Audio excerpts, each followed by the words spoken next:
ఈ కీర్తనాకారుడు ఒక సపోర్ట్ మనకు అవసరం. ఈ కీర్తనాకారుడు ఇచ్చే మనోధైర్యం, ఆత్మధైర్యం మనకు అవసరం. వీరు శరీరంలో ఉన్నవారు, పాత నిబంధన గ్రంథంలో ఉన్న వారంతా కూడా శరీర క్రియల ద్వారా దేవుని కనపరిచేవారు. కానీ క్రొత్త నిబంధన విశ్వాసులు మనము ఆత్మ ద్వారా దేవుని కనపరచాలి. వీరు శరీరంలో ఉన్నప్పుడు ఆత్మీయ జీవితాన్ని జీవించినటువంటి ఈ కీర్తనాకారుడు మనం చూస్తాము. ఈయన 1000 సంవత్సరాల ముందు ఉన్నటువంటి కీర్తనాకారుడు, క్రీస్తు వారికి ముందుగా 1000 సంవత్సరాల ముందున్న కీర్తనాకారుడు. మనము క్రీస్తు వారికి 2025 సంవత్సరాల తర్వాత ఉన్నటువంటి వారము. మనము ఫిజికల్గా యేసుక్రీస్తు వారు ఇక్కడికి వచ్చారని చెప్పి చరిత్ర ద్వారా, బైబిల్ ద్వారా మనము నెరవేర్చిన యేసుక్రీస్తు వారిని చూస్తున్నాము. నెరవేర్చబోయే యేసుక్రీస్తు వారి గురించి ఈ కీర్తనాకారుడు చెప్తున్నాడు. 111 అధ్యాయము ఇక్కడ ఉన్నటువంటి కీర్తనాకారుడు ఏదైతే చెప్తున్నాడో ఆ చెప్పినటువంటి కీర్తనాకారుడు తన కుటుంబం ఎలాగా జీవించిందో అన్నది 112లో వివరిస్తున్నాడు. ఇది ఆలకించినటువంటి వారు భక్తిహీనైపోయే వారి పరిస్థితి ఏంటో కూడా ఇక్కడ రాయబడుతుంది. కాబట్టి తప్పనిసరిగా దేవుని రాజ్యం కొరకు ఎదురు చూసే నీతిమంతులకు మాత్రమే ఈ వాక్కులు ఉపయోగపడతాయి. అంతే తప్ప వేరే వారు ఎవ్వరు కూడా అర్థం చేసుకోలేరు. ఎందువల్లంటే వారికి కావలసినటువంటి సమృద్ధి వారి దగ్గర పెట్టుకున్నారు కాబట్టి ఇవి అర్థం కావు. అటువంటి వారిని ఏమంటున్నాడంటే, మీ పరిశుద్ధమైనది కుక్కలకు పెట్టమాకండి, పందులు ఎదుట మీ ముత్యాలు వెయ్యమాకండి అని చెప్తున్నాడు ఆయన. ఎందువల్లంటే అవి త్రొక్కేస్తాయి, పాడు చేస్తాయి. ఈ వాక్కుని అర్థం చేసుకోవు. ఎందువల్లంటే అధిక ధనం ఉన్నవాడు ఎట్టి పరిస్థితుల్లో దేవుని వైపు చూసే పరిస్థితి ఉండదు. బైబిల్ ఉంటుంది, స్టేజి మీద ఉంటారు, సంఘంలోనే ఉంటారు. కానీ అధిక ధనం ఉన్నవారు దాని చుట్టూతే తిరుగుతూ ఉంటారని యేసుక్రీస్తు వారు స్పష్టంగా చెప్తున్నారు. ఈ కీర్తనాకారుడిని గురించి మనం ధ్యానించటం గల కారణం ఏంటంటే, అన్ని వదులుకున్న వారు బలాన్ని పొందుకోవటం కోసం ఈ కీర్తనాకారుడు తెలియపరుస్తున్నటువంటి వర్తమానం ఇది. కీర్తన గ్రంథము 111 అధ్యాయము 1వ వచనము. కీర్తన గ్రంథము 111 అధ్యాయము 1వ వచనము. యెహోవాను స్తుతించుడి, యథార్థవంతుల సభలోను సమాజంలోను పూర్ణ హృదయంతో నేను యెహోవాకు కృతజ్ఞతాస్తుతులు చెల్లించేదను. కీర్తనాకారుడు యేసుక్రీస్తు వారికి పూర్వం సుమారుగా 1000 సంవత్సరాలప్పుడు రాయబడుతున్నటువంటి ఈ కీర్తనలలో మనము చూసినట్లయితే, యెహోవాను స్తుతించుడి, యథార్థవంతుల సభలోను సమాజంలోను పూర్ణ హృదయముతో నేను యెహోవాకు కృతజ్ఞతాస్తుతులు చెల్లించెదను. ఆయన చెల్లిస్తున్నాడు యథార్థవంతుల సభలోను సమాజములోను. సమాజము అంటే సంఘమును పూర్ణ హృదయముతో నేను యెహోవాకు కృతజ్ఞతాస్తుతులు చెల్లించేదను. ఈ కీర్తన గ్రంథము 111 అధ్యాయము 112 అధ్యాయము 2 అధ్యాయాలు చాలా వివరంగా మనం చూద్దాము. ఇవి దేవుడు తన కనికరం చొప్పున మనతో మాట్లాడును గాక. కీర్తనాకారుడు చెప్తున్నటువంటి విషయం ఏంటంటే, రాబోతున్నటువంటి యేసుక్రీస్తు వారి గురించి ఆత్మ ద్వారా ఎరగబడినటువంటి ఆ కీర్తనాకారుడు సృష్టికర్త అయినటువంటి దేవుని క్రియలను బట్టి ఆయన స్తుతిస్తున్నాడు, ఆయన గణపరుస్తున్నాడు. ఆయన గణపరుస్తున్నటువంటి ఆయనకు, ఆయన కుటుంబానికి ఏ విధమైనటువంటి మేళ్ళుని ఆయన గుర్తుపట్టి దేవుని స్తుతిస్తున్నాడో మనం ఇక్కడ చూడొచ్చు. ఆయన భూమిని ఆకాశాన్ని సృజించిన సృష్టికర్త. ఆ సృష్టికర్త అయినటువంటి దేవుడు రాబోతున్నటువంటి కుమారుని గురించి కీర్తనాకారుడు చెప్పినప్పుడు, కీర్తనాకారుడు రాబోతున్నటువంటి ఆయన యథార్థవంతుడు. ఆయన ఎలాంటిది, ఆయన సభ ఎలా ఉంటుందంటే, యథార్థవంతుల సభలోను సమాజంలోను పూర్ణ హృదయంతో నేను యెహోవాకు కృతజ్ఞతాస్తుతులు చెల్లించేదను. నేను ఆ సంఘమును బట్టి, రాబోతున్నటువంటి యేసుక్రీస్తు వారిని బట్టి స్తుతిస్తున్నాను, కృతజ్ఞతాస్తుతులు పూర్ణ హృదయంతో చెల్లిస్తున్నాను చెప్తున్నాడు. అంటే ఇక్కడ మనం గమనించాల్సింది, స్తుతి అంటే ఏమిటో, తర్వాత కృతజ్ఞతాస్తుతులు అంటే ఏంటో మనం ఇక్కడ తెలుసుకుందాం. ఈరోజు చాలామంది స్తుతించేది దేనికంటే, ఆయన మనల్ని ఆశీర్వదిస్తాడని, ఎక్కడ, భూమి మీద. కానీ బైబిల్లో ఎక్కడా కూడా నేను భూమి మీద గ్రాండ్గా బ్రతికిస్తానని చెప్పి ఎక్కడ రాయబడలేదు. ఒకవేళ ఇచ్చినా కూడా అది పనిచేయాలి. ఇదే బైబిల్ చెప్తుంది. అంటే బైబిల్లో యేసుక్రీస్తు వారు చూపినటువంటి ప్రేమను మనం గుర్తుపట్టచ్చు. కాబట్టి యెహోవాను స్తుతించుడి, ఈ కీర్తనాకారుడు మనకు చెప్పడం గల కారణం ఏంటంటే, స్తుతించమని చెప్తున్నాడు. ఎట్లాగా, రాబోతున్నటువంటి యేసుక్రీస్తు వారు యథార్థవంతుల సభ ఏ విధంగా ఉంటుందో దాన్ని గుర్తు చేసుకుని స్తుతించమని చెప్తున్నాడు. ఆయన ఆ సభను గుర్చి ఆలోచన చేస్తూ కృతజ్ఞతాస్తుతులు చెల్లిస్తున్నాడు. నేడు మనకి ఇచ్చినటువంటి ఆ కుటుంబాన్నే కానీ, ఆస్తులనే కానీ, సంఘాలనే కానీ వీటిని చూసి మనం ఏం చేస్తాము? స్తుతిస్తాము. కృతజ్ఞతాస్తుతులు చెల్లిస్తాము. ఒక గంట సేపు. కానీ ఇక్కడ ఈ కీర్తనకారుడు వ్యత్యాసంగా మనకి క్రీస్తు వారు రాకముందే క్రీస్తు వారిని గురించినటువంటి అవగాహన కలిగి ముందు స్తుతిస్తున్నాడు ఈయన. మనం అన్ని వచ్చిన తర్వాత యేసుక్రీస్తు వారు 2025 సంవత్సరాల క్రితం వచ్చారు ఆయన. వచ్చిన తర్వాత మనకు అర్థం కావట్లేదు. రాకముందు ఉన్నటువంటి కీర్తనాకారుని ఇక్కడ పరిశుద్ధాత్మ దేవుడు చూపిస్తున్నాడు. చూసి నమ్మిన వారి కంటే చూడక నమ్మిన వారు ధన్యులని తోమ సందర్భంలో యేసుక్రీస్తు వారు అంటాడు. ఇక్కడ చూడనటువంటి ఒక విశ్వాసాన్ని మనం ఇక్కడ చూడొచ్చు. రాబోతున్న యథార్థవంతుల సభ, సంఘం ఉండబోయే విషయాన్ని గుర్తుపట్టి ఈ కీర్తనాకారుడు దేవుని స్తుతిస్తున్నాడు, మన స్తుతించమంటున్నాడు. ఆయన ఆ యథార్థవంతుల సభ, సంఘాన్ని చూసి ఆయన కృతజ్ఞతాస్తుతులు చెల్లిస్తున్నాడు. అంటే వారు ఎంత యథార్థపరులుగా ఒక సంఘంగా కూడి ఆయన్ను ఆరాధిస్తారో అని. ఆ రాబోతున్నటువంటి విషయాన్ని మనం చూసినట్లయితే క్రొత్త నిబంధన గ్రంథంలో తమకు కలిగిన స్థిరాస్తులన్నీ తీసుకొచ్చి అపోస్తుల పాదాల యొద్ద పెట్టారు. వాళ్ళు పెట్టి వాళ్ళు ఆరాధన చేశారు. ఇటువంటి సిచ్యువేషన్ని చూసినప్పుడు, ఇటువంటి సందర్భాన్ని చూసినప్పుడు ఆయన కృతజ్ఞతాస్తుతులు చెల్లిస్తున్నాడు. ఇది ఎక్కడ? భూమిలో జరగబోయేది. సృష్టికర్త అయిన దేవుడు కుమారుడుగా రాబోతున్న యేసుక్రీస్తు వారుగా, ఆ రాబోతున్న యేసుక్రీస్తు వారు ఏర్పాటు చేసిన సంఘం ఏ విధంగా ఉంటుందో, యథార్థవంతుల సంఘం తమకు కలిగిన స్థిరాస్తులన్నీ కూడా ఏకంగా ఉంచుకున్న సంఘాన్ని చూసి స్తుతిస్తున్నాడు. మనం చూసినట్టయితే ఒకసారి ఆ వచనాలు చూస్తే మనకు అర్థం అవుతుంది. ఆయన చేసే స్తుతికి కారణాన్ని ఇక్కడ చెప్తున్నాడు. అపోస్తల కార్యాలు 4వ అధ్యాయము. యేసుక్రీస్తు వారి తదనంతరము అపోస్తులు ఏర్పాటు చేసినటువంటి సమాజంలో యథార్థవంతుల సమాజం ఎలా ఉంటుందో ఇక్కడ రాయబడుతుంది. 32వ వచనం, 4వ అధ్యాయం 32వ వచనం అపోస్తల కార్యాలు. విశ్వసించిన వారందరూ ఏక హృదయమును ఏకాత్మయు గలవారై ఉండిరి. ఎవడనూ తనకు కలిగిన వాటిలో ఏది తనదని అనుకొనలేదు. వారికి కలిగినదంతయు వారికి సమిష్టిగా ఉండెను. ఇదియుగాక అపోస్తులు బహుబలముగా ప్రభు అయిన యేసు పునరుద్ధానమును గూర్చి సాక్ష్యమిచ్చిరి. దైవ కృప అందరి యందు అధికముగా ఉండెను. భూములైనను ఇండ్లైనను కలిగిన వారందరూ వాటిని అమ్మిన వాటి వెల తెచ్చి అపోస్తుల పాదముల యొద్ద పెట్టుచూ వచ్చిరి. వారు ప్రతివానికి వాని అక్కర కొలది పంచిపెట్టిరి గనుక వారిలో ఎవనికి కొదువలేకపోయెను. అంటే ఈ కీర్తనకారుడు రాబోతున్నటువంటి యథార్థవంతుల సభ, సంఘము ఎలాగుంటుందో అని ఈ సందర్భాన్ని పరిశుద్ధాత్మ దేవుడు ఆయనకి చూపించుట చేత తెలియజేస్తున్నటువంటి మాటలుగా మనం గుర్తుపట్టవచ్చు. అంటే రాబోతున్నటువంటి సమాజం, యథార్థవంతుల సభ అంటే యేసుక్రీస్తు వారిని వెంబడించినటువంటి అపోస్తులు దగ్గర చూస్తే వీరి అక్కర కొలత పంచిపెట్టింది కాక అందరికి సమిష్టిగా ఉందంట. వారిలో పంచిపెట్టారు గనుక వారిలో ఎవనికి కొదువు లేకపోయాను. ఈరోజు మనం గుర్తుపట్టాల్సింది, బైబిల్ చెప్పేది చాలా వ్యత్యాసమైంది. ఇది బైబిల్ మనకి ఇవ్వబడటం, అనుగ్రహించబడటం చాలా కనికరం. దేవుడి యొక్క మహా కనికరం చొప్పున మనకు అనుగ్రహించబడింది బైబిల్. ఊరికే మన దగ్గర రాల. ఈ బైబిల్ ఊరికే రాల. చాలా చాలా దేవుని కనికరం చొప్పున మనకు అందించబడింది. ఈ బైబిల్ ఏం రాయబడిందో మనం తెలుసుకోవాలి. వివరించే సేవకులు ఉన్నారు, వారి దగ్గర నుంచి నేర్చుకోవాలి. తమ జీవితాల్లో మాదిరి చూపించే సేవకులు ఉన్నారు, వారిని చూసి మనం నేర్చుకోవాలి. మరి ముఖ్యంగా బైబిల్ ఏం చెప్తుందో మనం చూడాలి, మన కళ్ళతో చూడాలి, మనం దీని దగ్గర కూర్చోవాలి. పరిశుద్ధాత్మ దేవుని సహాయం మనకు అందుతుంది. రాబోతున్న యథార్థవంతుల సభ ఎలాగుంటుందో, సంఘం ఎలాగుంటుందో, ఐక్యత కలిగి వారికి కలిగినదంతా వారు అక్కర కొలది పంచిపెట్టిరంట. ఎవనికి కొదువు లేకుండా ఉందంట. ఇది యథార్థవంతుల సభ.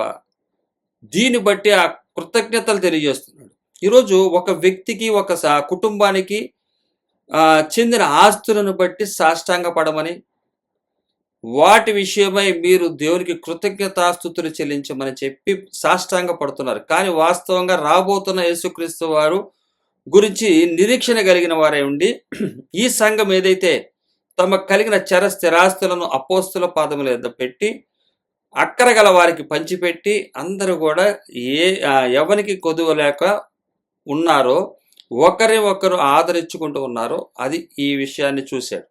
అసలు దేవుని ఉద్దేశము, దేవుని యొక్క ప్రేమ ఏంటంటే శత్రువులుగా కొట్టుకుంటున్నటువంటి మానవ జాతి శత్రువులైపోయారు. ఒక కుటుంబస్తులుగా ఉండవలసిన వారు శత్రువులుగా మార్చబడ్డారు. శత్రువులుగా మార్చబడ్డ గల కారణం శత్రు ప్రవేశం ద్వారా. వారు కలిసి ఉండాలంటే దేవుడు ప్రేమ ఎలాగుంటుందో చూపించాడు యేసుక్రీస్తు వారిగా వచ్చి. అలాగే ఆయన నీతి ఎలాగుంటుందో, సత్యం ఎలాగుంటుందో, దేని యందు విశ్వసించాలో, దేనికి కృతజ్ఞత తెలియజేయాలో అని యేసుక్రీస్తు వారు వచ్చి చూపించారు మనకి 2025 సంవత్సరాల క్రితం. ఈ కీర్తనాకారుడికి రాకముందే 1000 సంవత్సరాల క్రితం తండ్రి అయిన దేవుని ఆత్మ తెలియజేయట చేత ఆయన యథార్థవంతుల సభ ఈ విధమైనటువంటి ఒకరినొకరిని ఆదరించుకునే స్థితిని చూశాడు. కానీ నేడు ఏం జరుగుతుందంటే దేవుడు ఆయన ఇస్తే నీకు ఎక్కువ ఇస్తాడు, నేను ఇస్తే కొద్దిగా ఇస్తా. తెలివితేటలతోటి అపవాది ఆదాము అవని ఎలాగైతే మోసం చేసిందో అవని అదే విధమైనటువంటి మోసమైనటువంటి జీవితం ఎందుకు వస్తుంది? అది అబద్ధధనం ఎక్కువైనప్పుడు ఆ విధమైనటువంటి మాటలు వస్తాయి.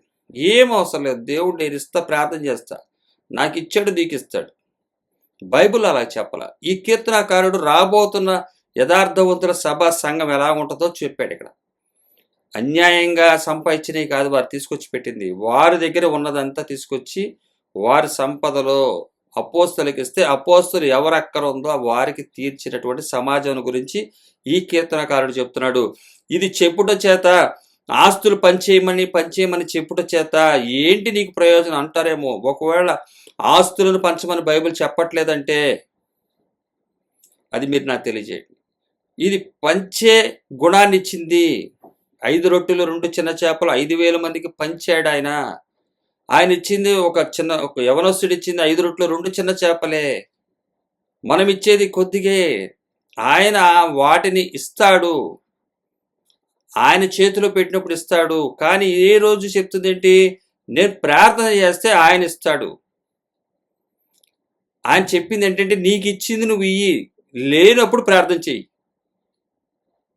అలాగా ఇక్కడ ఒక సమాజము, సంఘము, రాబోతున్న సంఘము ఎలాగుంటుందో ఈ కీర్తనాకారుడి ద్వారా మనం చూస్తాం.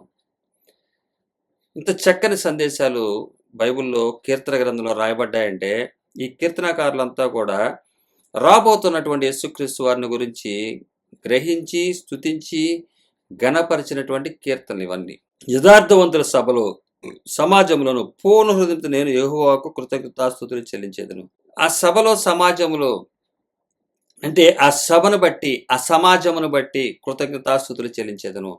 అలాగే ఆ కీర్తనకారుడు చెప్తున్నాడు 111వ అధ్యాయంలో 2 నుంచి 9 వరకు ఉన్న వచనాల ప్రకారం దేవుని యొక్క గొప్పతనాన్ని ఆయన తెలియపరుస్తున్నాడు. ఆయన ఆ కీర్తనాకారుడు ఇక్కడ మనం మూడు స్టెప్లుగా మనం చూడొచ్చు. ఒకటి ఏంటంటే రాబోతున్నటువంటి సంఘము, సమాజము, యథార్థవంతుల సభ ఉండబోతున్నటువంటి స్థితి, అలాగే ఆ సభను విషయమై దేవుని యొక్క గొప్పతనాన్ని, దేవుడు చేసినటువంటి ఆశ్చర్యకార్యాలను కూడా ఈ కీర్తనకారుడు గుర్తు చేసుకుంటున్నాడు.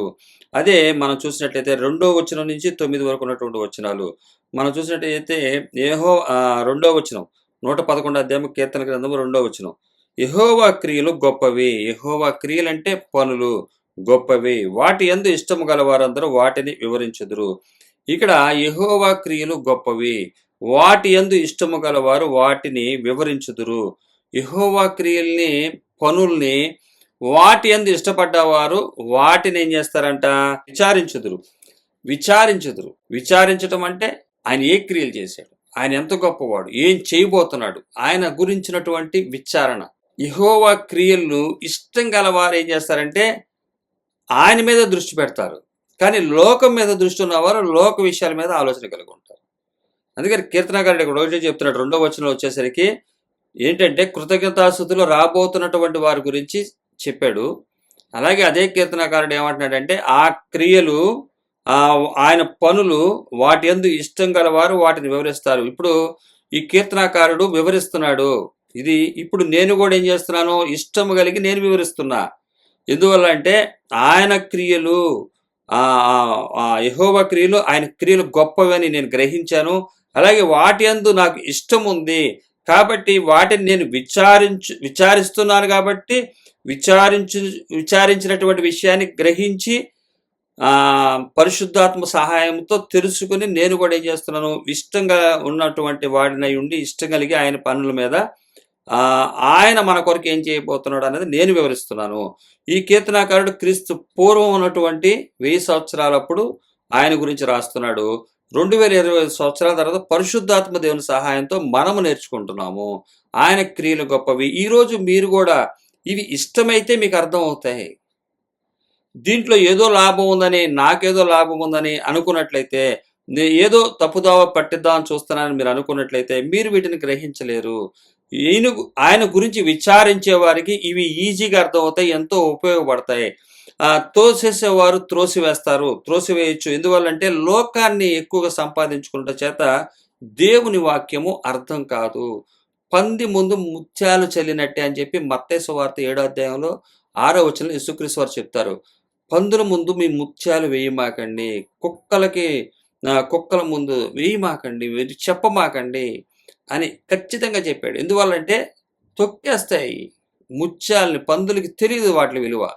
కాబట్టి క్రీస్తుని గురించి విచారించాలన్న వారికి ఇవి అర్థమవుతాయి. ఇది యేసుక్రీస్తు వారు చెప్పిన మాటే. మత్తయి సువార్త 7వ అధ్యాయం 6వ వచనం సొంత మాటలు కాదు, ఆయన చెప్పాడు. ఇవి ఇష్టం కలిగిన వారికి చెప్పండి. మత్తయి సువార్త 7వ అధ్యాయం 6వ వచనం, పరిశుద్ధమైనది కుక్కలకు పెట్టకుడి, మీ ముత్యములను పందుల ఎదుట వేయకుడి, వేసిన ఎడల అవి ఒకవేళ వాటిని కాళ్ళతో త్రొక్కి మీ మీద పడి మిమ్మును చీల్చివేయును అని యేసుక్రీస్తు వారు చెప్తున్నారు. మీరు చెప్పిన మాటకి వారు అంగీకరించకపోతే వారి ముందు పరిశుద్ధమైనది కుక్కలకు పెట్టకుడి, మీ ముత్యములను పందుల ఎదుట వేయకుడి, వేసినెడల అవి ఒకవేళ వాటిని కాళ్ళతో త్రొక్కి మీ మీద పడి మిమ్మును చీల్చివేయును, మిమ్మల్ని చీల్చేస్తాయి. కాబట్టి ఈ వర్తమానము, ఆయన గురించినటువంటి వర్తమానము మనందరికీ బలం తీసుకురావటానికి ఉపయోగపడే వర్తమానము కీర్తనాకారుడు తన జీవితంలో రాబోతున్న యేసుక్రీస్తు వారిని గురించి విన్న ఈ కీర్తనాకారుడు చేస్తున్నటువంటి స్తుతి, చెబుతున్నటువంటి కృతజ్ఞతలు ఏమిటా అన్నది మనం చూస్తున్నాం. ఈ 111వ కీర్తనలో ఆయన చెప్తున్నాడు, యెహోవా క్రియలు గొప్పవి, వాటి యందు ఇష్టము గలవారు వాటిని విచారించుదురు. యెహోవా క్రియలు, ఆయన క్రియలు శ్రేష్టమైనవి, వాటి ఇష్టము గలవారు, ఆయన క్రియలు గొప్పవి, వాటి యందు ఇష్టము గలవారు వాటిని విచారించుదురు. ఈరోజు మనం అదే విచారిస్తున్నాము. ఎందువలంటే చూడని దాని కొరకు నిరీక్షించే వారం కాబట్టి మనకి ఈ వాక్కులు మనకు అవసరము. మనం బలం పొందుకోవాలి, ఒకరికొకరు బలం పొందుకుని ఒకరికొకరు ఆదరణ ద్వారా, ఈ కీర్తన గ్రంథం ద్వారా మనం ఆదరించబడాలి. మనకి క్రీస్తు వారికి పూర్వం ఉన్నటువంటి కీర్తనకారుడే బలాన్ని తెచ్చుకుని తన కుటుంబాన్ని సమస్యలైనప్పటికీ కూడా, శరీరంలో ఉన్నప్పటికీ కూడా ఆయన కృతజ్ఞతాస్తుతులు చెల్లించాడు. సమాజమును బట్టి యథార్థవంతుల సభను చూసి, సమాజాన్ని చూసి కృతజ్ఞతలు తెలియపరిచాడు. అందుకని మనతో కూడా చెప్తున్నాడు, మీరు స్తుతించండి. ఎందువల్లంటే ఆయన క్రియలు గొప్పవి. ఆయన క్రియలు ఏంటో 3వ వచనంలో చూసినట్లయితే మన 3 నుంచి 9 వరకు ఉన్నటువంటి వచనాలు మనకు కనబడుతుంది. ఆయన కార్యములో మహిమా ప్రభావములు గలది. ఆయన కార్యములు ఏంటంటే మహిమా ప్రభావాలు కలిగినటువంటివి. అవన్నీ కూడా మహిమతో కూడినవి, ప్రభావముతో కూడినవి. ఆయన ఇక్కడెక్కడా కూడా మనకి లోకంలో ఉన్నటువంటి విషయాలు కనబడవు. చూసినట్లయితే ఆయన నీతి నిత్యము నిలకడగా నుండును. ఆయన నీతి ఎలా ఉంటుందంటే నిత్యము నిలకడగా ఉంటుంది. ఈరోజు ఒక నీతి, భూమి మీద ఒక నీతి, పరలోకం కలితే ఒక నీతి కాదు. ఆయన ఎప్పుడు ఆయన నీతిని చూపించడానికి ఈ భూమి మీదకి వచ్చాడు యేసుక్రీస్తు వారు. ఆయన నీతి నిత్యము నిలకడగా ఉండును. ఈ 1000 సంవత్సరాల ముందున్నటువంటి కీర్తనాకారుడు తర్వాత రాబోతున్న యేసుక్రీస్తు వారి గురించి విని, ఇప్పుడు ఆయన నీతి ఉంది, రాబోతున్న యేసుక్రీస్తు వారిలో నీతి ఉంది అని గుర్తుపట్టిన ఆయన నిత్యము నిలకడగా నుండును. ఎప్పుడు కూడా ఆయన నీతి నిలకడగా ఉంటుంది. అలాగే అదే కీర్తన 4వ వచనం, ఆయన ఆశ్చర్య కార్యములు జ్ఞాపకార్థ సూచనను నియమించి ఉన్నాడు. ఆయన ఆశ్చర్య కార్యములకు జ్ఞాపకార్థ సూచనను ఆయన నియమించి ఉన్నాడు. యెహోవా దయా దాక్షిణ్య పూర్ణుడు. యెహోవా దయా దాక్షిణ్య పూర్ణుడు. అలాగే తన యందు భయభక్తులు గలవారికి ఆయన ఆహారం ఇచ్చి ఉన్నాడు. ఆయన ఆహారము ఇచ్చి ఉన్నాడు. తన యందు భయభక్తులు గల వారికి ఆస్తులను కాదు, సరిపడా గిడ్డంగులు కాదు, గోడౌన్స్ కాదు, స్టాకులు పెట్టలేదు. ఏ రోజు మన్నా ఆ రోజు ఇస్తున్నాడు. తన యందు భయభక్తులు గల వారికి ఆయన ఆహారం ఇచ్చుచున్నాడు. ఈ వాక్యం ఎక్కడ ఉంది? మత్తయి సువార్త 6వ అధ్యాయంలో చెప్పబడుతున్నటువంటి మాటని ఇక్కడ ఈ కీర్తనాకారుడికి గ్రహించగలుగుతున్నాడు. ఆయన నిత్యము తన నిబంధనను జ్ఞాపకము చేసుకును. ఆయన తన ప్రజలకు అన్యజనుల స్వాస్థ్యమును అప్పగించి ఉన్నాడు. తన క్రియల మహాత్యమును వారికి వెల్లడి చేసి ఉన్నాడు. ఆయన చేతి కార్యములు సత్యమైనవి, న్యాయమైనవి. ఆయన శాస్త్రములనియు నమ్మకమైనవి. అవి శాశ్వతముగా స్థాపింపబడి ఉన్నవి. సత్యముతోనూ యథార్థతతోనూ అవి చేయబడి ఉన్నవి. ఆయన తన ప్రజలకు విమోచనమును కలుగజేయువాడు. తన నిబంధనను ఆయన నిత్యముగా ఉండ నిర్ణయించువాడు. నిత్యముగా ఏదైతే చెప్పాడో అది ఆయన నిబంధన నిత్యముగా ఉండ నిర్ణయించువాడు. ఈ క్వాలిటీస్ అన్ని కూడా దేవునిలో ఉన్నాయి. వచ్చిన బిఫోర్గా చేసింది అంటే ఈ కీర్తనకారుడి కన్నా ముందు అబ్రహాం గారి విషయాలే కానీ 12 గోత్రాల విషయాల్లో కానీ జరిగిన విషయాలన్నీ కూడా మోషే సందర్భంలో నిర్గమాకాండానికి సంబంధించినవి ఇవన్నీ వివరాలు ఉన్నాయి ఇందులో. ఇవన్నీ కూడా వివరిస్తే కనీసం 4-5 గంటల పైనే పడుతుంది. కాబట్టి షార్ట్ కట్లో చిన్నగా కొద్దిగానే వివరిస్తున్నా. అవన్నీ కూడా ఆయన కార్యములు మహిమా ప్రభావం గలవి. నిత్యము ఆయన నీతి నిత్యము నిలకడగా ఉండును. తన ఆశ్చర్య కార్యములకు జ్ఞాపకార్థ సూచనను ఆయన నియమించి ఉన్నాడు. యెహోవా దయాదాక్షిణ్య పూర్ణుడు అంటే ఆయన దయాదాక్షిణ్యాలు ఏ విధంగా చూపించాడో మనం చూడొచ్చు. నోవాహు దినాల్లో ప్రజలను జల ప్రళయం ద్వారా నశించిపోయారు. సొదొమ గొమొర ప్రజల్ని అగ్ని గంధకాల చేత ఆ పట్టణాన్ని నాశనం చేశాడు. ఒక నీతిమంతుని కొరకు ఆ నీతిమంతుడిని అది ఆపపోయినా ఆ నీతిమంతుని మాత్రం తప్పించాడు. ఇదే దయాదాక్షిణ్య పూర్ణుడు. ఆయన మన కోసము అంటే ఆయన మాట ఆలకిస్తున్న వారి కోసం ఈ భూమి ఇంకా నిలబడి ఉండటం గల కారణమై ఉన్నది. లేకపోతే ఆయన ఈ లోకాన్ని చూసినట్లయితే ఈ లోకంలో వెంటనే దాన్ని ఏం చేయగలడంటే లేకుండా చేయగలడు. నీతిమంతుని తీసుకుని వెళ్ళిపోగలడు. అదే అంటున్నాడు దయాదాక్షిణ్య పూర్ణుడు. తన యందు భయభక్తులు గల వారికి ఆయన ఆహారం ఇచ్చి ఉన్నాడు. ఆస్తులను కాదు, ఆహారం ఇచ్చి ఉన్నాడు. ఆస్తులను ఇచ్చినట్లయితే వాళ్ళు పనిచేస్తారు. అయితే ఆయనకి ఈ కీర్తనకారుడు చూస్తున్నాడు రాబోతున్న యేసుక్రీస్తు వారిని మనం చూసినట్లయితే మత్తయి సువార్త యేసుక్రీస్తు వారు చెప్పిన మాటే అది ఇక్కడ గుర్తు చేస్తున్నాడు. ఆయన అడుగుతున్నప్పుడు ప్రార్థనలో ఏం చెప్తున్నాడు? మా అనుదిన ఆహారం నేడు మాకు దయచేయము అని చెప్పబడుతున్నటువంటి మాట ఇక్కడ మనం చూడగలము. 6వ అధ్యాయం 9వ వచనము, పరలోకమందున మా తండ్రి నీ నామం పరిశుద్ధపరచబడును గాక, నీ రాజ్యం వచ్చును గాక, నీ చిత్తం పరలోకమందు నెరవేర్చినట్లు భూమి మీద నెరవేరును గాక. మా అనుదిన ఆహారం నేడు మాకు దయచేయము. మా అనుదిన ఆహారం నేడు మాకు దయచేయమని ఇక్కడ ప్రార్థన నేర్పాడు శిష్యులకి. అంతేగాని ఎవరైనా సమృద్ధిగా ఆహారానికి గిడ్డంగుల్లో దాచుకున్నవారు, గోడౌన్స్లో దాచుకున్నవారు ఉన్నట్లయితే వారు ఈ మాట చెప్పలేరు. మా అనుదిన ఆహారం నేడు మాకు దయచేయమని. గుర్తుపట్టండి, ఇది యేసుక్రీస్తు వారు చెప్పిన మాటను మనం అనుసరిస్తున్నప్పుడు యేసుక్రీస్తు వారు వచ్చి చెప్పారు మనకి. ఆ విషయం మనకి రాయబడి ఉంది. కానీ ఈ కీర్తనాకారుడికి తెలీదు. ఇది రాయబడిన విషయాన్ని రాబోతున్న యేసుక్రీస్తు వారి గురించి తెలిసి ఆ అనుదిన ఆహారం వారికి దయచేస్తాడంట. 5వ వచనం 111వ అధ్యాయము కీర్తన గ్రంథము 5వ వచనం. తన యందు భయభక్తులు గల వారికి ఆయన ఆహారం ఇచ్చి ఉన్నాడు. ఆహారం ఇచ్చాడు. తన యందు భయభక్తులు కలిగినటువంటి వారు అంటే మాట అంగీకరించినటువంటి వారు, యథార్థవంతుల సభ ఎలా ఉంటుందో చూశారు కదా. అపోస్తల కార్యాల్లో మొదట సంఘం ఎలాగుంది? ఆ సంఘము వారి అపోస్తల పాదముల ఎదుట తమ స్థిరాస్తులను పెట్టేశారు. ఈరోజు ఒక దైవ సేవకుని దగ్గరికి వెళ్ళి పెట్టేసేయండి, ఈరోజు మీ ఆస్తులన్నీ ఇచ్చేసేయండి, ఆయన అందరికి పంచుతాడని నేనేం చెప్పట్లేదు. నీ చేతనైనంత వరకు, నా చేతనైనంత వరకు మనం ఏం చేయాలంటే అక్కర్లు తీర్చగలిగితే అక్కర్లు తీర్చాలి. అంతేగాని కోట్లు పెట్టుకుని నాకు ఇచ్చిన దేవుడు నీకు ఇస్తాడు, ప్రార్థన చేస్తానని చెప్పి కపటపు మాటలు, మోసపు మాటలు, అపవాది తంత్రంతో కూడినటువంటి మాటలు మనం చెప్పకూడదని దేవుని వాక్యం తెలియజేస్తుంది. అది యథార్థవంతుల సంఘం కాదు, సభ కాదు. నేడు అపోస్తులుగా ఉన్నటువంటి వారు వారి పాదాల దగ్గర వారు పెట్టారు. కానీ నిజమైనటువంటి సేవకుడు యేసుక్రీస్తు వారు ఆయన పాదాల దగ్గర మనం ఉన్నామని చెప్పి, హృదయ రహస్యాలు ఎరిగిన దేవుడు అని చెప్పి ఆయన ప్రేమని నీ ఇరుగు పొరుగు రెండు ఆజ్ఞలు ప్రధానం అన్నాడు. నీ పూర్ణ హృదయంతో, నీ పూర్ణాత్మతో, నీ పూర్ణ మనసుతో దేవుణ్ణి ప్రేమించాలని, అలాగే నిన్ను వలె నీ పొరుగు అని ప్రేమించమని.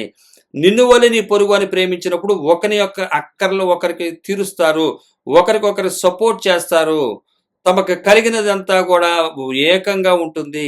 ఆ విధమైనటువంటి ప్రేమ కలిగి ఉంటారు. ఈరోజు నమ్మిన వాళ్ళని మోసం చేస్తూ ఉంటారు. మోసపోవచ్చు, కానీ మన దేవుడు మనకు చెప్పినటువంటి విషయాన్ని మనం ఆ ఇబ్బందులో ఉన్న వారికి సహాయం చేయవలసిన వారమై ఉన్నాము. వారికి కలిగినది పంచిన తర్వాత అందరూ కూడా ఇక్కడ రాస్తున్నటువంటి మాట ఏంటంటే అందరూ కూడా ఒకటే రీతిగా ఉన్నారంట అక్కడ. ఈ విధంగా ఉన్నటువంటి యథార్థవంతుల సభను గురించి స్తుతిస్తూ కీర్తనకారుడు కృతజ్ఞతాస్తుతులు చెల్లిస్తూ దేవుని యొక్క గొప్పతనాన్ని, ఆహారం ఇవ్వబోతున్నటువంటి ఆయన గురించినటువంటి దాని గురించి, ఆయన మహాత్యాన్ని, క్రియల గురించి వెల్లడి చేస్తున్నాడు. ఇక్కడ ఆయన దగ్గర 13 రకాలుగా 13 ఉన్నాయి. ఇక్కడ ఆ యొక్క దేవుని యొక్క గొప్పతనాన్ని తెలియపరుస్తున్నాడు. ఇక్కడ ఎక్కడా కూడా భూమి మీద ఆస్తులు ఇచ్చినందుకు, ఇవ్వబోతున్నందుకు అని ఎక్కడా ఉండదు. రాబోతున్నటువంటి యేసుక్రీస్తు వారు ఇవ్వబోతున్నటువంటి నిత్యత్వాన్ని, పరలోకానికి హక్కుదారులు చేయబోతున్నటువంటి స్థితిని చూసి ఈయన కృతజ్ఞతాస్తుతులు చెల్లిస్తున్నాడు. నేడు మనం చెల్లించే కృతజ్ఞతాస్తుతులు ఎలా ఉన్నాయో ఒకసారి గుర్తుపట్టండి. స్తుతించేవారు వారి స్థుతులు వేరు, వారి కృతజ్ఞతాస్తుతులు వేరు, వారి ఆరాధన వేరు. వారు ఏదో పాటల్లో మైమర్చిపోతా ఉంటారు, కోట్ల ఆస్తులు వెనకాల పెట్టుకుని. అది ఆరాధన స్థుతి కాదు. గమనించట్లేదు, అనుకుంటున్నారు పాటలు పాడేసి అది ఒక రకమైనటువంటి ఫీలింగ్లోకి వెళ్ళిపోయి ఆరాధన ఆరాధన ఆరాధన ఆరాధన ఆరాధన అంటే అయిపోవట్లా. దేవుని వాక్యం చెప్పట్లేదు. నిజమైనటువంటి ఆరాధన, నిజమైనటువంటి కృతజ్ఞతాస్తుతులు అంటే ఆయన యొక్క కార్యాలు, క్రియలు గొప్పవి. అవి ఆస్తులను వెనకాల పెట్టుకుని ఆరాధించేవి కాదు. అవి పంచి చేసే ఆరాధనలే ఆయనకి ఇష్టమైనవి. అయ్యే అసలైనటువంటి స్థుతులు, అసలైనటువంటి కృతజ్ఞతాస్థుతులు. ఇవి ఆయనకి అసలైనటువంటి స్థుతులు, కృతజ్ఞతాస్థుతులు. పాటలు పాడేసి ఆనందంగా దానికోసం ఎన్నో వ్యూస్ రావాలని చెప్పి రకరకాలైనటువంటి ఇన్స్ట్రుమెంట్స్ని పెట్టుకుని, లైటింగ్స్ని పెట్టుకుని, లొకేషన్స్ పెట్టుకుని ఆరాధన చేసేది కాదు. అది మాయ చేస్తుంది. అపవాది తంత్రాల్లో ముఖ్యమైన తంత్రము అదే ఆరాధన కింద చూపిస్తుంది. నిజమైనటువంటి ఆరాధన ఏంటన్నది 111 కీర్తనకారుడు చెప్తున్నాడు. ఆయన క్రియలు గొప్పవి. ఆయన యథార్థవంతుల సభ ఎలాగుంటుందో, ఆ యథార్థవంతుల సంఘం ఎలాగుంటుందో, ఒకరి అవసరాలు ఒకరు తీర్చుకుని చేసే స్థుతి, వీటి కృతజ్ఞతలు, ఆయన ఇచ్చే ఆహారాన్ని తిని బ్రతుకుతూ వీరికి ఉన్నా కూడా పంచి, తమకున్న దాన్ని పంచి ఆయన ఏ రోజు ఆహారం ఆయన ఇస్తాడన్న విశ్వాసం కలిగినటువంటి జీవితాన్ని ఇక్కడ కీర్తనాకారుడు చూపిస్తున్నాడు. అటువంటి కీర్తనాకారుడు తాను చేయటం గల కారణం ఏంటో కూడా వివరిస్తున్నటువంటి విషయం చూస్తే 111 అధ్యాయము కీర్తన గ్రంథము 10వ వచనంలో మనం ఇక్కడ వివరంగా చూడగలము. ఆయన అంటున్నాడు, యెహోవా యందలి భయము జ్ఞానమునకు మూలము. యెహోవా యందలి భయము జ్ఞానమునకు మూలము. సామెతల గ్రంథము 23వ అధ్యాయము 23వ వచనంలో మనం చూసినట్లయితే ఇక్కడ రాయబడుతుంది, సత్యమును అమ్మివేయక దాన్ని కొని ఉంచుకొనుము, జ్ఞానమును, ఉపదేశమును, వివేకమును కొని ఉంచుకొనుము. ఇవేం చేయాలంటే కొనుక్కోవాలి జ్ఞానాన్ని. యెహోవా యందలి భయము జ్ఞానమునకు మూలము. జ్ఞానాన్ని ఏం చేయాలి? సత్యమును అమ్మేయద్దు, దాన్ని కొని ఉంచుకొనుము. జ్ఞానాన్ని కొని ఉంచుకొను, జ్ఞానమును, ఉపదేశమును, వివేకమును కొని ఉంచుకొనుము. కొని ఉంచుకోవటం అంటే నీ వెండి బంగారములు అవన్నీ కూడా ఇచ్చి ఆ జ్ఞానాన్ని పొందుకోవాలి. ఈ లోకంలో చదువు కోసం అనేకమైనటువంటి ఆస్తులను అమ్మి మరీ చదువుతారు. ఇందువల్ల ఆ చదువు ద్వారా వారు పొందుకోబోయేదాన్ని ఇంకా అధికంగా పొందుకుంటారని. 1 కోటి రూపాయలు ఖర్చు పెట్టారంటే, 2 కోట్లు ఖర్చు పెట్టారంటే 10 కోట్లు లాగుదామని చూస్తారు. అలాగే మనము కూడా 1 కోటి రూపాయలు, 2 కోట్ల, ఎన్ని కోట్లని ఎందుకు పంచమనేది? జ్ఞానాన్ని పొందుకోవటానికి. జ్ఞానాన్ని పొందుకోవటం అంటే జ్ఞానమైనటువంటి యేసుక్రీస్తు వారిని పొందుకుంటున్నట్టు. ఈ సంపదంతా కూడా, భూ సంపదంతా కూడా, ఉన్నదంతా కూడా వెచ్చించి మొత్తము ఇచ్చి, వెండి బంగారాలు కాదు, మీరు నా జ్ఞానాన్ని కొనుక్కోమంటున్నాడు ఆయన. సామెతల గ్రంథము 16వ అధ్యాయం 16వ వచనము, అపరంజిని సంపాదించడం కంటే జ్ఞానమును సంపాదించడం ఎంతో శ్రేష్టము, వెండిని సంపాదించుట కంటే తెలివిని సంపాదించుట ఎంతో మేలు. అపరంజి అంటే బంగారము, బంగారం సంపాదించడం కంటే జ్ఞానం సంపాదించడం ఎంతో శ్రేష్టము, వెండిని సంపాదించడం కంటే తెలివిని సంపాదించడం ఎంతో మేలు ఆయన చెప్తున్నాడు. జ్ఞానాన్ని సంపాదించుకోండి. అందుకని కీర్తనకారుడు ఏం చెప్తున్నాడంటే దేవుని యొక్క గొప్పతనాన్ని 3వ వచనం దగ్గర నుంచి 9 వరకు ఉన్నటువంటి వచనాల్లో 111 కీర్తనలో మనం చూస్తాము. ఆయన గురించినటువంటి గొప్పతనాన్ని ఈయన తెలుసుకోవటం కారణం ఏంటంటే, యథార్థవంతుల సభల గురించి కూడా తెలుసుకోవటం కారణం ఏంటంటే, ఆయన యెహోవా యందు భయంతో ఏం చేశాడంటే జ్ఞానమునకు మూలమైంది. జ్ఞానానికి మూలమైంది ఏంటి? అపరంజిని ఆయన ఏం చేశాడంట, సంపాదించుకునుట కంటే జ్ఞానమును సంపాదించుకునుట ఎంతో శ్రేష్టము. మనం ఈరోజు ఏం చేస్తున్నారంటే బైబిల్ దగ్గరికి వచ్చి బైబిల్లో ఉన్నటువంటి జ్ఞానాన్ని సంపాదించుకోవట్లేదు. లోక సంపాదన అపరంజిని సంపాదించుకున్నారు, వెండిని సంపాదించుకున్నారు. ఫిజికల్గా బంగారం వెండి కాకపోవచ్చు, వాటికి మించిన దానికి ధనాన్ని, పొలాల్ని, ఆస్తులను, బిల్డింగ్లను ఇవి సంపాదించుకుంటున్నారు. ఇది సంపాదించుకున్న వాడికి జ్ఞానం ఎలా వస్తుంది? ఈ చిన్న లాజిక్ ఎలా మర్చిపోతున్నారు అర్థం కావట్లా. అపరంజిని సంపాదించుకుంటే జ్ఞానం సంపాదించడం ఎంతో శ్రేష్టము. వీరు భయభక్తులు కలిగిన వారు చేస్తారు. ఇది యెహోవా యందు భయభక్తులు గల వారు ఈ పని చేస్తారు. ఆ వెండిని సంపాదించుకున్నట కంటే తెలివిని సంపాదించుకున్నట ఎంతో మేలు. తెలివిని సంపాదించుకుంటారు. జ్ఞానం కావాలంటే ఉన్న ఆస్తులు మొత్తం వదులుకోవాలి. తెలివి కావాలంటే వదులుకోవాలి. ఈ లోక విషయాలన్నీ వదులుకోవటం అంటే దేవునికి భయపడ్డట్టు. యెహోవా యందు భయము జ్ఞానానికి మూలమవుతుంది. యెహోవా ఏం చెప్తున్నాడు? యేసుక్రీస్తు వారు ఏం చెప్తున్నాడు? రాబోతున్నటువంటి యేసుక్రీస్తు వారి గురించి యెహోవా చెప్తున్నాడు ఈ కీర్తనకారుడికి 111వ అధ్యాయంలో. యెహోవా యందు భయం ఏం చేస్తుంది? జ్ఞానానికి మూలమవుతుంది. మనం చూసినట్లయితే వెండి బంగారాలు సంపాదించుకునేది దేనికి? ప్రాణం మీద భయం. ప్రాణానికి భయపడి వారేం చేస్తున్నారంటే బంగారాన్ని, వెండిని సంపాదించుకుంటున్నారు. కానీ యెహోవా యందు భయం ఏం చేస్తుంది? జ్ఞానానికి మూలమవుతుంది. ప్రాణానికి ఉన్నటువంటి భయం ఏం చేస్తుంది? వెండి బంగారాలను సంపాదించుకోవడానికి కారణమవుతుంది. యెహోవా యందు భయం ఏం చేస్తుంది? జ్ఞానానికి మూలమవుతుంది. వదులుకుంటూ వల్ల బంగారాన్ని, వెండిని వదులుకోవటం వల్ల, బంగారం వెండి అంటే ఓన్లీ మనకు కనబడే బంగారం వెండి, చాలా మంది బంగారం వెండిని పెట్టుకోం కదా, మన కాదులే అనుకుంటారు. కాదు, బంగారం వెండిని సాదృశ్యంగా అంటే అది ఆస్తుల కింద చూపించింది, విలువ కలిగినవి, అంత విలువ కలిగినది. బంగారానికి మించినటువంటి విలువ ఏది లేదు.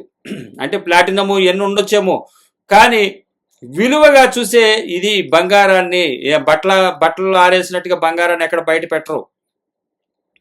ఎవరన్నా దాన్ని ఎత్తుకెళ్ళిపోతారు. చిన్న వస్తువు అవ్వచ్చు, ఎంతో విలువ కలిగింది అది. కాబట్టి యెహోవా యందు భయభక్తులు కలిగితే, జ్ఞానం కలిగితే వాడు ఏం చేశాడు? వాటినన్నిటిని కూడా వదిలేసి జ్ఞానాన్ని, ఆయన భయపడి జ్ఞానాన్ని సంపాదించుకుంటాడు. ప్రాణం మీద భయం ఉన్నవాడు అంటే వాటిని సంపాదించుకుంటాడు. ఇక్కడ క్లియర్గా రాయబడుతుంది మాటలో. 111వ కీర్తన 10వ వచనంలో, 111వ కీర్తనలో 10వ వచనంలో ఈ కీర్తనకారుడు చెప్తున్నాడు, క్రీస్తు పూర్వమే యెహోవా యందు భయము. ఈ రోజు మనం ఏం చెప్పాలి? యేసుక్రీస్తు వారి యందు భయం కలిగిన వాడు ఏం చేస్తాడు? జ్ఞానానికి మూలం అవుతుంది. జ్ఞానానికి మూలం ఏంటది? అపరంజిని సంపాదించుట కంటే జ్ఞానము సంపాదించుట శ్రేష్టమని గుర్తుపడతాడు. అలాగే వెండి సంపాదించడం కంటే తెలివి సంపాదించడం మేలని గుర్తుపడతాడు. కానీ ప్రాణాన్ని గుర్తుపట్టిన వాడు ఏం చేస్తాడంటే ఇక్కడ యెహోవా యందలి భయం అని రాయబడి ఉంది. జ్ఞానానికి మూలం వెండి బంగారాన్ని వదులుకుంటుంది. కానీ ఇక్కడ రాయబడుతున్న మాటలో మనం చూసినట్లయితే ప్రాణానికి భయం ఉన్నవాడు వెండికి, బంగారాన్ని సంపాదించుకోవటానికి మూలం అవుతుంది. యెహోవా యందు భయము ఏం చేస్తుంది? భయము జ్ఞానానికి మూలం అవుతుంది.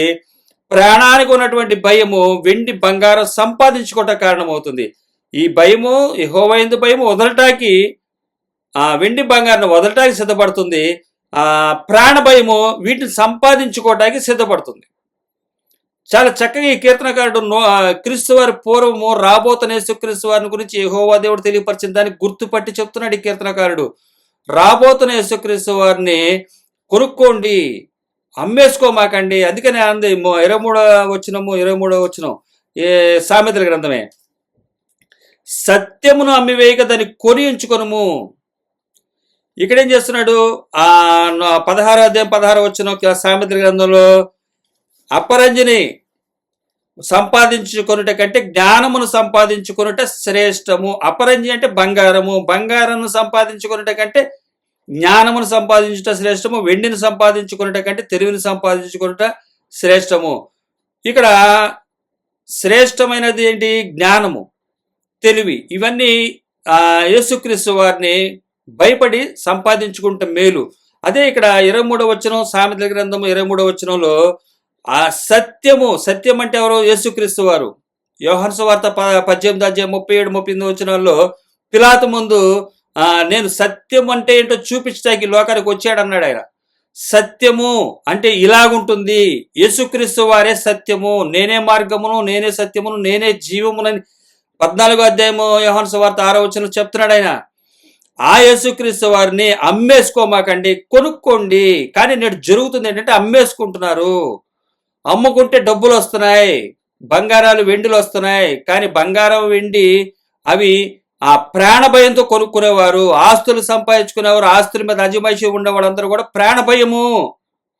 యెహోవా యందు భయము కాదు, అది యేసుక్రీస్తు వారి యందు భయము కాదు. సత్యమును అమ్మివేయక దాన్ని కొని ఉంచుకొనుము, జ్ఞానమును, ఉపదేశమును, వివేకమును కొని ఉంచుకొనుము. జ్ఞానం అంటే యేసుక్రీస్తు వారే, సత్యం అంటే యేసుక్రీస్తు వారే. యేసుక్రీస్తు వారిని అమ్మద్దు, యేసుక్రీస్తు వారిని, యేసుక్రీస్తు వారి ఉపదేశాన్ని కొనుక్కోండి. వివేకమును కొని ఉంచుకొనుము. మీకు కనబడే వాటిని కాదు మనం ఆరాధించేది, కనబడిన వాటిని ఆరాధించేవాడు క్రైస్తవుడు. కనబడే వాటిని ఆరాధించేవాడు విగ్రహారాధికుడు. బిల్డింగులే గాని, పొలాలే గాని, ఆస్తులే గాని, పెద్ద పెద్ద మందిరాలే గాని అవి విగ్రహాలు. యెహోవా యందు భయం కాదది. మరి పెద్ద పెద్ద మందిరాలు ఇవన్నీ ఉన్నాయి కదా, మరి ఎలాగా అంటే అది ఒక సంఘానికి ఇవ్వబడింది. సమిష్టిగా దాన్ని ఏలాలి, సమిష్టిగా ఉండాలి. అది యేసుక్రీస్తు వారు వాక్యాన్ని అందించారు. సంచి ఆయన దగ్గర లేదు. సంచి పట్టుకున్నవాడు ఏమయ్యాడో మనకు తెలుసు. ఇక్కడ ఖచ్చితంగా చెప్తున్నాడు, యెహోవా యందు భయము జ్ఞానమునకు మూలము. ఈ కీర్తనకారుడు 111వ అధ్యాయము 10వ వచనంలో చెప్తున్నాడు.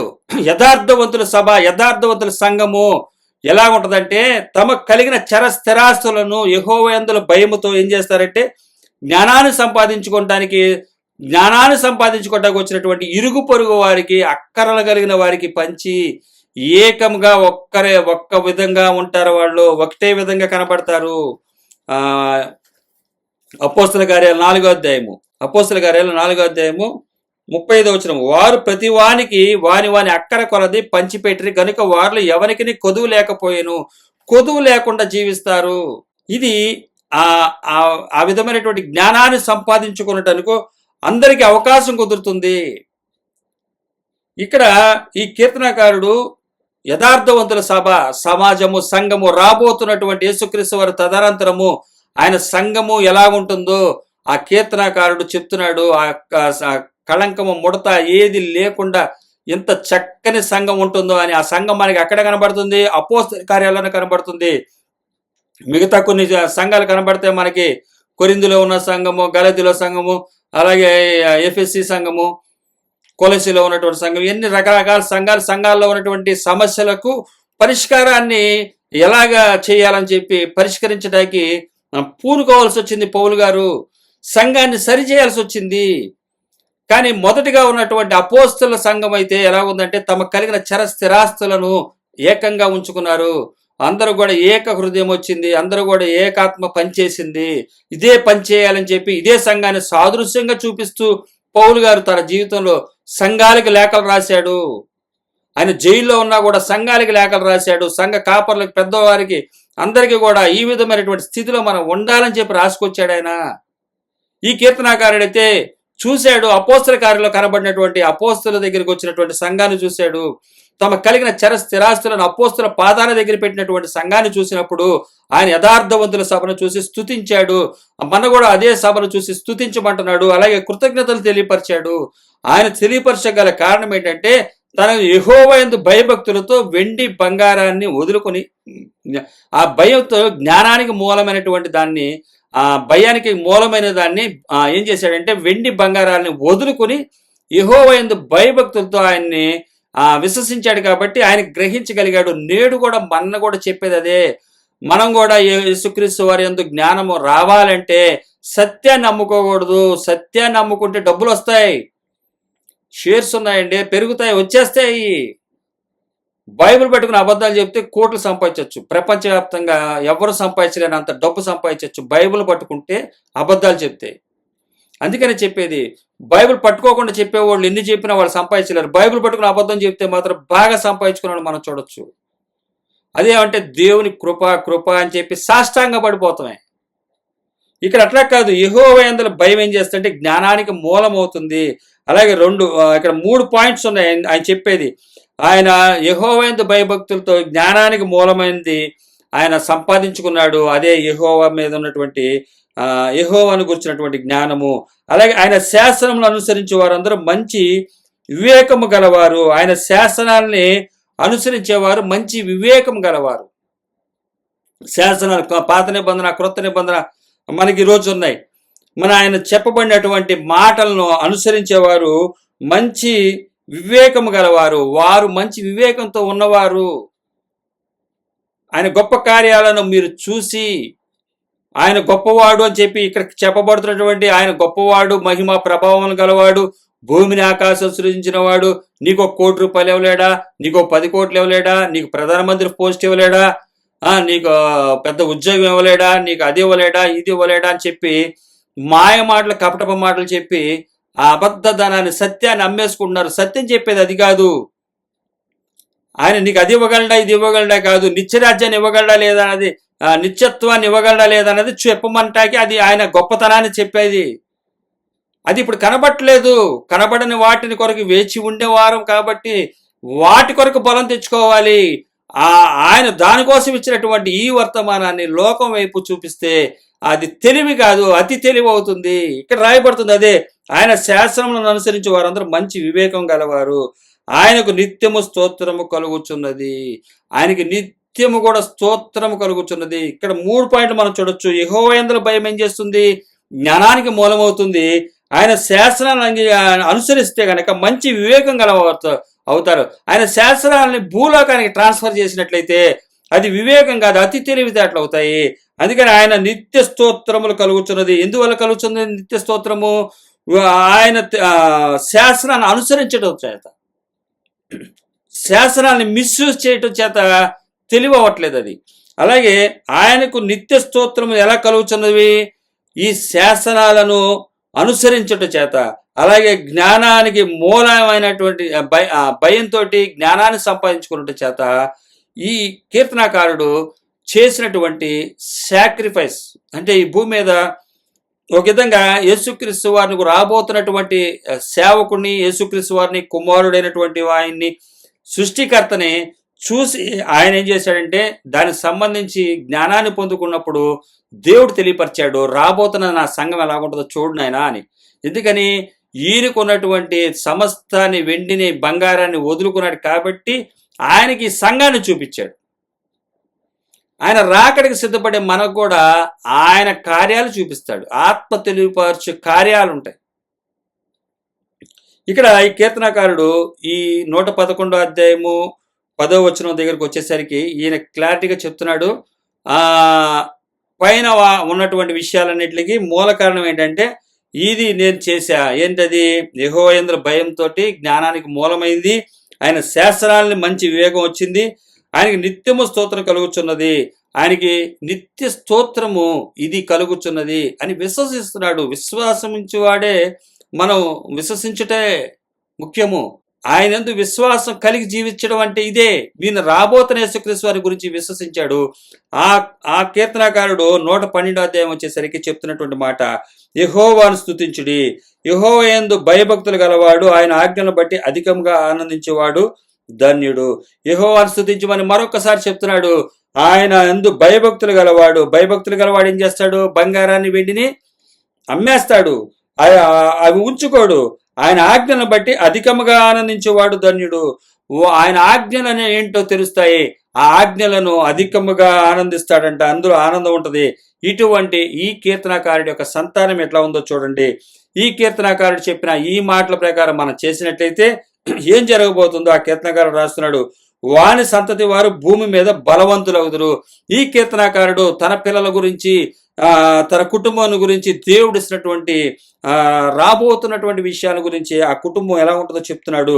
ఆయన దేవుని మాట అంగీకరించి వెండి బంగారాలు వదిలేసుకున్న వారి కుటుంబం, ఒక సేవకుని కుటుంబం ఎలా ఉంటుందో ఆయన ఇక్కడ రాస్తున్నాడు. 112వ కీర్తన 2వ వచనం నుంచి, వారి సంతతి వారు భూమి మీద బలవంతులవుదురు, యథార్థవంతుల వంశపు వారు దీవింపబడుదురు. యథార్థవంతుల సభ ఎలా ఉంటుంది? సమిష్టిగా ఉంటుంది. హెచ్చుతగ్గులు ఉండవు. నువ్వు గొప్ప నేను గొప్ప అని ఉండదు. ఇది యథార్థవంతుల సభ. ఆ కుటుంబం అదేంట, వారి సంతతి వారు భూమి మీద బలవంతులవుదురు. డబ్బు లేనివాడు బలవంతుడు అవుతాడంట. పెంట కుప్ప నుండి దీనులను పైకెత్తువాడు ఆయన అంటాడు ఇక్కడే కదా 113వ కీర్తన 8వ వచనం. ఆయన నేల నుండి దరిద్రులను లేవనెత్తువాడు, పెంట కుప్ప మీద నుండి బేదలను పైకెత్తువాడు. ఈయన రాస్తున్నాడు, వారి సంతతి వారు భూమి మీద బలవంతులుగా ఉందరంట. మరి బాగా ధనం సంపాదించిన వాళ్ళు ముందు ఏమి లేనివాడు ఎలా ఉంటాడు? ఏమి లేనివాడిగా, తక్కువ వాడిగా ఉంటాడు, కానీ బలహీనుడిగా ఉంటాడు. కానీ వాడు బలవంతుడంట. ఇంత ఆస్తులు కనబడుతుంటే ఏదో విధంగా మాయ చేసి సంపాదించుకోకుండా ఉన్నవాడు బలవంతుడు అవుతున్నాడు. అంటే నిగ్రహ శక్తి, దేవునికి కోసం, జ్ఞానం కోసం ధనాన్ని వెచ్చించేవాడు, ధనాన్ని వదిలేసుకునేవాడు బలవంతుడు, ధైర్యవంతుడు. ఎలాగా? ఏమి కనబట్టలేదు, ఇస్తానన్న ఆయన మాట, ఆయన ఎవరు? భూమిని ఆకాశం సృష్టికర్త మాట విని నిలబడిన వారు వీళ్ళు. నిలబడినటువంటి కుటుంబం యథార్థవంతుల వంశపు వారు దీవింపబడుదురు. వంశమే. వారి సంతతి వారు భూమి మీద బలవంతులుగా నుందురు, యథార్థవంతుల వంశపు వారు దీవింపబడుదురు. కలిమియు సంపదయు వారి ఎంట నుండును, వాని నీతి నిత్యము నిలుచును. వాని నీతి ఇక్కడ ఉంటుంది, రాబోయే యుగంలోనూ ఉంటుంది, నిత్యము నిలుచును. యథార్థవంతులకు చీకటిలో వెలుగు పుట్టును. యథార్థంగా జీవించే వారికి చీకటి కలిగిన భూమిలో వెలుగుగా ఉంటారు వాళ్ళు. వారి కటాక్షమును, వాత్సల్యతయు, నీతియు గలవారు, దయాళులు, అప్పిచ్చువారును, భాగ్యవంతులను, న్యాయ విమర్శలో వారు వ్యాజ్యము గెలుచును. అట్టి వారు ఎప్పుడునూ కదిలింపబడరు. నీతిమంతులు నిత్యము జ్ఞాపకములో నుందురు. ఇక్కడ ఉంటారు, నిత్యరాజ్యంలో కూడా ఉంటారు. నీతిమంతులు నిత్యము జ్ఞాపకము నుందురు. వాని హృదయము యెహోవాను ఆశ్రయించి స్థిరముగా నుండును. ఇక్కడ అనేక ఆటుపోట్లు, తుఫాన్లు ఎన్ని వచ్చినా కూడా చలించరు. యెహోవాను ఆశ్రయించిన వారు, బంగారాలు వెండిని వదులుకున్న వారు, యెహోవాను ఆశ్రయించిన వారు స్థిరముగా నుండును. వాడు దుర్వార్తకు జడియడు. ఈ లోకంలో చెప్పే ఏ దుర్వార్తకు కూడా భయపడ్డు. వాని మనసు స్థిరంగా నుండును. వాని శత్రువుల విషయమే తన కోరిక నెరవేరు వరకు వాడు భయపడడు. వాడు దాతృత్వం కలిగి బేదలకిచ్చును. వాని నీతి నిత్యము నిలుచును. వాని కొమ్ము ఘనత నుండి హెచ్చింపబడును. ఈ కీర్తనాకారుడు 9వ వచనం వరకు ఆయన చెప్తున్నాడు. 2వ వచనం నుంచి 9వ వచనం వరకు ఈ విధమైనటువంటి స్థితిని దేవుడు చూపించాడు. బంగారాన్ని, వెండిని వదులుకున్నవాడు, లోకాన్ని వదులుకుని ఆయన చెప్పినట్టుగా భయభక్తులు కలిగి ఆయనకు భయపడిన వాడు, భయభక్తులు కలిగినటువంటి ఈయన సంతానం ఎలా ఉంటుందో ఇక్కడ రాయబడుతుంది. ఈయనకున్నటువంటి ఆ యొక్క కనికరం గొప్ప ఏంటని. అలాగే ఈ మాటలు కనుక వినలేని పరిస్థితి భక్తిహీనులు. అందుకని ఇక్కడ 10వ వచనం రాస్తుంది, భక్తిహీనులు దాన్ని చూచి చింతపడుదురు, వారు పండ్లు కొరుకుచు క్షీణించిపోవుదురు. భక్తిహీనుల ఆశ భంగమైపోవును. వేదనయు పళ్ళు కొరుక్కొనుటయు ఉండునని చెప్పి రాయబడుతుంది. మనం చూసినట్లయితే మత్తయి సువార్తలో ఇక్కడ అదే రాయబడుతుంది. భక్తిహీనులు దాన్ని చూచి చింతపడుదురు. ఎప్పుడు చూస్తారు వీళ్ళు? నిత్య మరణంలోకి వెళ్ళిపోయిన తర్వాత. వారు పండ్లు కొరుకుతారు, క్షీణించిపోవుదురు. భక్తిహీనుల ఆశ భంగమైపోవును. వారికి భూమి మీద అనేక ఆశలు ఉన్నాయి, అనేక కోరికలు ఉన్నాయి. వీరి కోరికలు అన్ని కూడా భంగమైపోతాయి. వారి ఆస్తులు ఉండవు, ఏమి ఉండవు. మొత్తము కూడా వారు ఏదైతే కృతజ్ఞతలు, స్తుతులు చెల్లించి ఉన్న ఆస్తులు ఇంట్లో పెట్టుకుని బయటకు వచ్చి పాటలు పాడి ఆరాధన చేసేసి మేము గొప్పవాళ్ళం అని చెప్పి దాసుకుని వచ్చి ఆరాధన చేయటం కాదు, పంచొచ్చి ఆరాధనే మనకు చెప్పేది ఇక్కడ కీర్తనకారుడు. ఇటువంటి వారు విశ్వాస జీవితాన్ని ఎలా కలిగి ఉండాలి ఇక్కడ కీర్తనకారుడు ఖచ్చితంగా చెప్తున్నాడు. ఇది నిత్యరాజ్యం కొరకు నిరీక్షించే నీతిమంతులు, దేవుని మాటిని భయభక్తులు కలిగి వెండి బంగారాన్ని అమ్మి జ్ఞానాన్ని కొనుక్కున్న వారికి ఇవి ఎంతో బూస్టింగ్ బలాన్ని ఇస్తాయి. అంతే అంటుంది, వారి సంతతి వారి భూమి మీద బలవంతులుగా ఉంటారు. మీ విడుదల సమీపించి ఉంది, సంతోషించండి. మీరు వేచి ఉన్నదానికి ఆయన అతి త్వరలో రాబోతున్నాడు. మనకి ఇవ్వబోతున్నటువంటి నిత్యరాజ్యము ఆయన నిత్య మహిమలో ఉండబోతున్నామన్న విషయాన్ని మనం గుర్తుపట్టాలి. ఇక్కడ భక్తిహీనుల ఆశ ఏమైపోతుందంట, భంగమైపోయిందంట, భంగమైపోతుంది. కాబట్టి కీర్తనకారుడు చెప్తున్నాడు, నిత్య స్తుతి యథార్థవంతుల సభ. ఆ యథార్థవంతుల సభలో కృతజ్ఞతలు చేయాల్సిందేంటి, స్తుతించాల్సిందేంటి ఇక్కడ రాయబడుతుంది. వెండి బంగారాలని సంపాదించుకోమని కాదు, వెండి బంగారాలను అమ్మేసి జ్ఞానాన్ని తెచ్చుకోండి. ఆయన శాసనాలు ఉన్నాయి, పాత నిబంధన క్రొత్త నిబంధన, వివేకంగా అనుసరించండి. వాటిని అనుసరించేవాడు ఏం చేస్తున్నాడంటే యెహోవాకు ఆయనకు నిత్యము స్తోత్రము కలుగుచున్నది. ఆయనకి నిత్య స్తోత్రం ఏ విధంగా కలుగుతుంది, ఏ విధంగా వెండి బంగారాలు అమ్మిన తర్వాత నిత్య స్తోత్రం. అంతేగాని వెండి బంగారాలు, ఆస్తులు, బిల్డింగులు, పొలాలు అన్ని పెద్ద పెద్ద అన్ని కూడా కోట్ల ఆస్తులు వెనకాల పెట్టుకుని మైమరిపించిపోయే పాటలు పాడేసి మైమరిపించేసినటువంటి ఆరాధన చేసామని చెప్పి మైకులు పట్టుకుని లైటింగ్లు పెట్టుకుని చేసేది కాదు. ఈ కీర్తనకారుడు క్లియర్గా యేసుక్రీస్తు రాకముందే చెప్తున్నాడు, ఆయన 1000 సంవత్సరాల ముందే. అటువంటి కీర్తనకారుడు విని బలపరచబడ్డాడు. చూసి బలపరచలేకపోతున్నాం అంటే మనంత దుస్థితిలో వేరే వాళ్ళు లేరు అని గుర్తుపట్టాలి. ఈ కీర్తనకారుడు ఖచ్చితంగా చెప్తున్నాడు, ఈ విషయంలో నీతిగా అనుసరిస్తున్న వారు, వారి సంతతి వారు ఎలా ఉంటారో, వారి భవిష్యత్తు ఎలా ఉంటుందో 112వ కీర్తన 2వ వచనం నుంచి 9 వరకు కనబడుతుంది. ఇది అంగీకరించలేనటువంటి వారు భక్తిహీనులు, ఇక వారు చింతపడతారు, వారు పండ్లు కొరకు కొంచెం క్షీణించిపోదురు. భక్తిహీనుల ఆశ భంగమైపోతుంది. ఇంకా ఇది నిత్య స్థుతి ఉండదు. ఇంకా నిత్య స్థుతి అని చెప్పి వారి కలిగిన వాటిని చేసినటువంటి వారు ఆగిపోతాయి. ఈ కీర్తనకారుడు ఎంతో బూస్టింగ్, బలాన్ని, ధైర్యాన్ని పరిశుద్ధాత్మ దేవుడు మనకి అనుగ్రహిస్తున్నాడో చూడండి. బైబిల్ మనకు క్లియర్గా చదువుకోవాలి. పరిశుద్ధాత్మ దేవుడు మనకు తెలియజేస్తాడు. యథార్థవంతుల సభ, సంఘము, వారి కుటుంబము ఏ విధంగా ఉంటుందంటే వెండి బంగారాలను అమ్మేసి పంచేసి జ్ఞానాన్ని సంపాదించుకుని ముందుకెళ్తుంది. ఇంత గొప్ప సందేశం ఇందులో దాగి ఉంది. 2 నెలల క్రితమే దేవుడు తన కనికరం చొప్పున ఈ వర్తమానాన్ని అందించాలని ఎంతో ఆశ కలిగి ఉన్నప్పుడు అనేక వాక్యాలు రావటం వల్ల వివరించలేకపోయా. ఇది 2 నెలల క్రితమే ఇంచుమించుగా దేవుడు తన కనికరం చొప్పున నాకు తెలియపరిచినప్పుడు నేను ఎంతో సంతోషించా, నేను ఎంతో ఆనందించా. 2 నెలల నుంచి ఇది గుర్తు చేసుకుంటూ ఉన్నప్పుడల్లా నాకు ఆనందం, సంతోషం. ఈరోజు మీకు కూడా ఇది అర్థమైతే నిత్యరాజ్యం గురించి, జ్ఞానాన్ని గురించి, యెహోవా భయభక్తులతో ఆయన చెప్పిన మాట ప్రకారం ఉన్నవారికి ఇది ధైర్యాన్ని ఇస్తుంది, ఖచ్చితంగా ధైర్యాన్ని ఇస్తుంది. కాబట్టి దేవుడు తన కనికరం చొప్పున ఈ లోకంలో మనకి కాలక్షేపం లేకపోవటానికి ఏమీ లేదు. బోల్డ్ సబ్జెక్ట్ ఉంది మనకి. మన లోకంలో ఏ కాలక్షేపం మనకు అవసరం లేదు.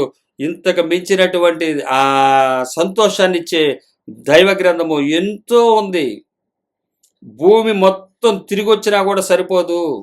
అంత టైం ఎంత అయిద్దో అంత టైం తీసుకున్నా కూడా ఇది మనకు పూర్తవదు. అంత గొప్ప వాక్యాలు ఉన్నాయి. ఇది ఇప్పుడే గంటన్నరగా ఎంతో వచ్చినట్టుంది. ఈ వాక్యులు ఇంకా వివరిస్తే, అంటే ఆయన గొప్పతనాలు ఏంటి, ఒక్కొక్కటి చూస్తే యథార్థవంతుల విషయాలు కానీ ఇవన్నీ కూడా వివరిస్తే చాలాసేపు టైం పడుతుంది.